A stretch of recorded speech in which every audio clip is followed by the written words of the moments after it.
أهلا بكم مشاهدينا الكرام في نشرة جديدة من ماروك 24 نيوز. مع حلول شهر رمضان وارتفاع الإقبال على المواد الغذائية، يتجدد التساؤل: هل اللحوم الحمراء متوفرة؟ وهل الأسعار مستقرة أم مرشحة للارتفاع؟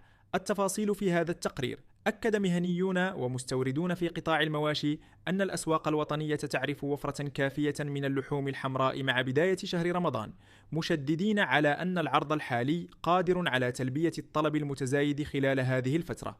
وأوضح فاعلون في القطاع أن عملية استيراد الأبقار الموجهة للذبح تمت بشكل استباقي، ما ساهم في تعزيز المخزون وضمان تموين منتظم للأسواق، مؤكدين أن الوضع مطمئن ولا يدعو للقلق. وفيما يخص الأسعار، أشار المهنيون إلى احتمال تسجيل ارتفاع طفيف خلال الأيام الأولى من الشهر الفضيل نتيجة الضغط المؤقت على الطلب، غير أن هذا الارتفاع يبقى محدودا، وسرعان ما ستعرف الأسعار استقرارا تدريجيا بفضل وفرة العرض. من جهته، أفاد مهنيون في تجارة اللحوم بالتقسيط أن المجازر خاصة بمدينة الدار البيضاء تشتغل بوتيرة عادية دون تسجيل أي خصاص، وهو ما ينعكس على وفرة اللحوم بمحلات الجزارة في مختلف الأحياء. كما أكدت معطيات رسمية أن أسعار لحوم الأبقار تتراوح ما بين 75 و 91 درهما للكيلوغرام الواحد، في حين تتراوح أسعار لحوم الغنم ما بين 100 و 110 دراهم، وهي مستويات اعتبرها المهنيون مستقرة مقارنة بالطلب الموسمي المرتفع.